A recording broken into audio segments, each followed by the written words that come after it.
ആകാശവാണി. നമസ്കാരം.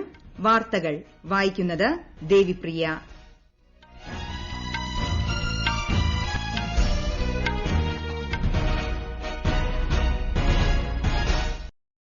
പ്രധാന വാർത്തകൾ. കേന്ദ്ര സർക്കാരിന്റെ കാർഷിക പരിഷ്കരണ നിയമങ്ങൾക്ക് പിന്തുണ പ്രഖ്യാപിച്ച് കൂടുതൽ കർഷകർ.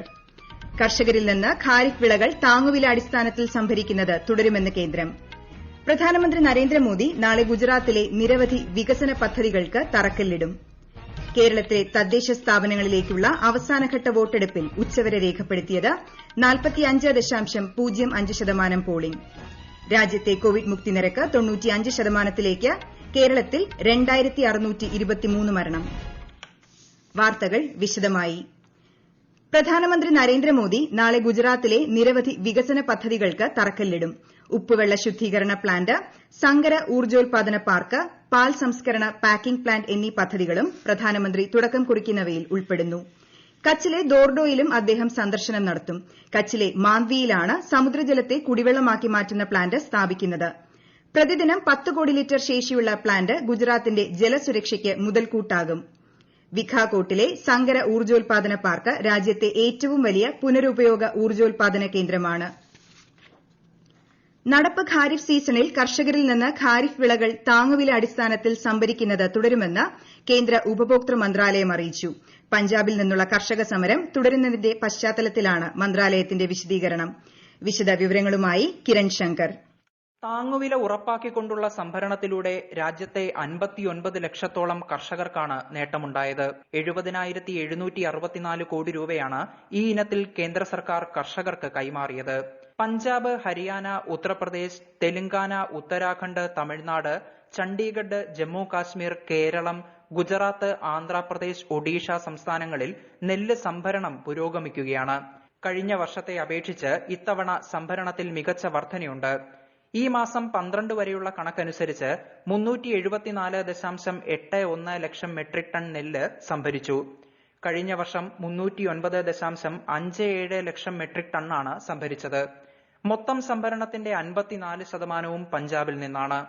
മഹാരാഷ്ട്രയിലും ബീഹാറിലും സംഭരണത്തിൽ കഴിഞ്ഞ വർഷത്തെ അപേക്ഷിച്ച് 21.07% വർധന രേഖപ്പെടുത്തി. നെല്ലിന് പുറമെ മറ്റു ധാന്യങ്ങളും എണ്ണക്കുരുക്കളും സംഭരിക്കുന്നതിലും ശ്രദ്ധേയ പുരോഗതിയുണ്ട്. ആന്ധ്രാപ്രദേശ്, കർണാടക, തമിഴ്നാട്, കേരളം എന്നീ സംസ്ഥാനങ്ങളിൽ 1.23 ലക്ഷം മെട്രിക് ടൺ കൊപ്ര സംഭരിക്കുന്നതിനുള്ള നടപടികളും പുരോഗമിക്കുന്നുണ്ട്. News desk, Akashvani. കേന്ദ്ര സർക്കാരിലെ പുതിയ കർഷക പരിഷ്കരണ നിയമങ്ങൾക്ക് കൃഷിക്കാരുടെ പിന്തുണയേറുന്നു. ഉത്തരാഖണ്ഡിൽ നിന്നുള്ള കർഷകരുടെ സംഘവും കേന്ദ്ര കൃഷിമന്ത്രി നരേന്ദ്രസിംഗ് തോമറിനെ ഇന്നലെ ന്യൂഡൽഹിയിൽ സന്ദർശിച്ച് പിന്തുണ അറിയിച്ചു. കർഷക സംഘത്തിന് ശ്രീ തോമർ നന്ദി അറിയിച്ചു.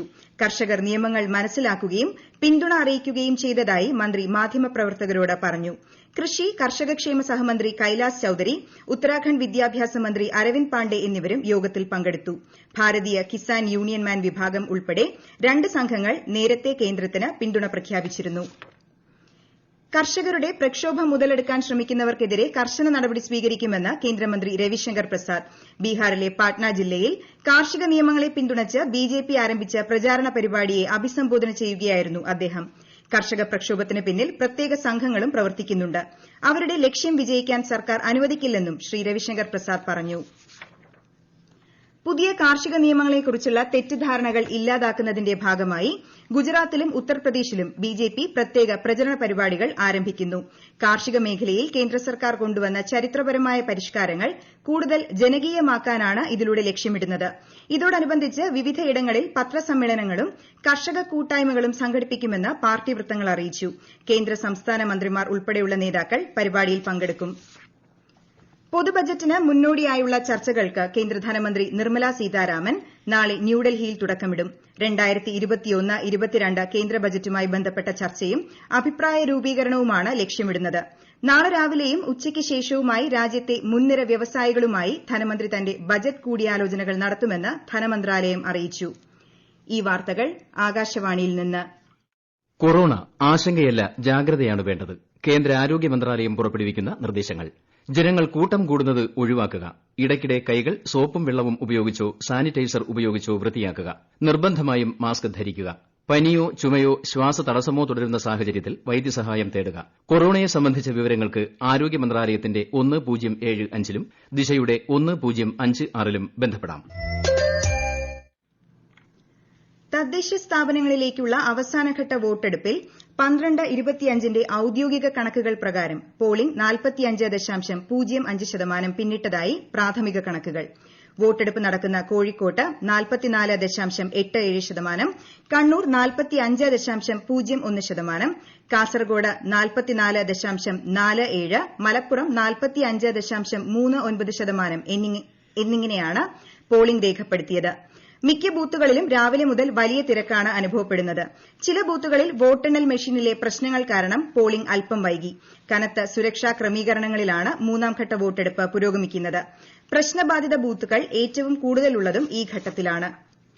മുഖ്യമന്ത്രി Pinarayi Vijayan, speaker P Sreeramakrishnan, KPCC president Mullappally Ramachandran, league സംസ്ഥാന അധ്യക്ഷൻ ഹൈദരലി ശിഹാബ് തങ്ങൾ എന്നിവർ രാവിലെ തന്നെ വോട്ട് രേഖപ്പെടുത്തി.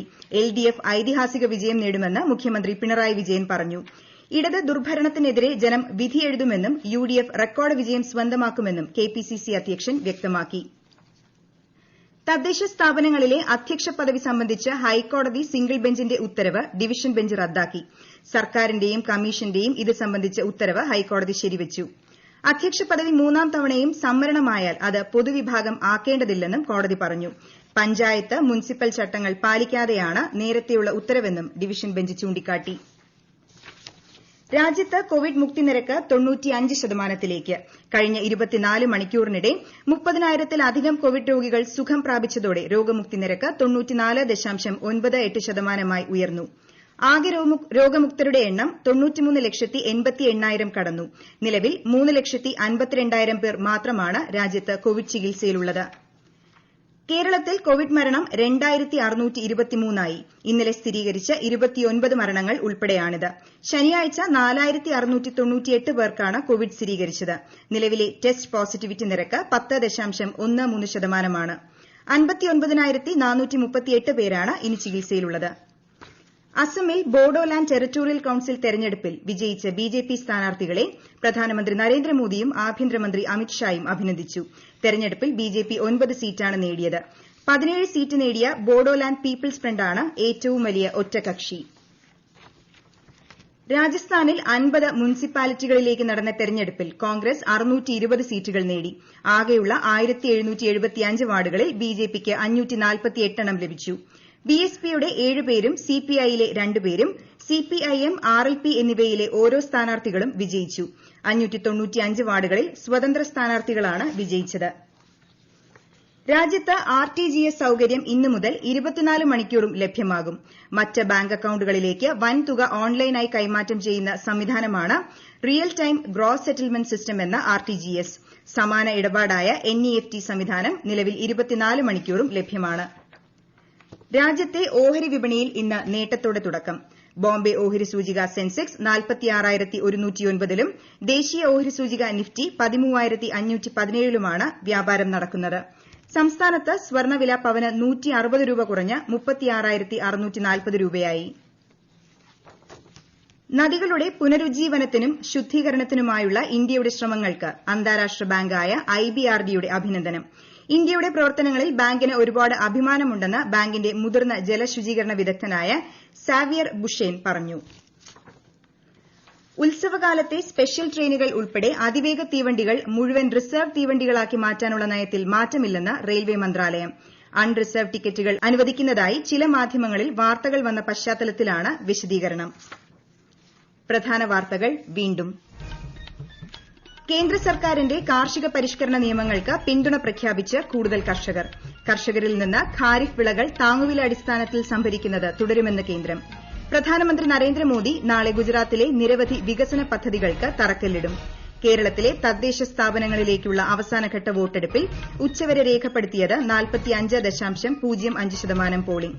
രാജ്യത്തെ കോവിഡ് മുക്തി നിരക്ക് 95%ലേക്ക്. കേരളത്തിൽ 2,623 മരണം. വാർത്തകൾ കഴിഞ്ഞു. ആകാശവാണി വാർത്തകളും വാർത്താധിഷ്ഠിത പരിപാടികളും all India radio news Thiruvananthapuram എന്ന യൂട്യൂബ് ചാനലിൽ ലഭ്യമാണ്. കൂടുതൽ വാർത്തകൾക്കായി @all India radio news Thiruvananthapuram എന്ന ഫേസ്ബുക്ക് പേജും @AIR_News_TVM എന്ന ട്വിറ്റർ ഹാൻഡിലും സന്ദർശിക്കാം. അടുത്ത വാർത്താ പ്രക്ഷേപണം വൈകുന്നേരം 6:30-ന്.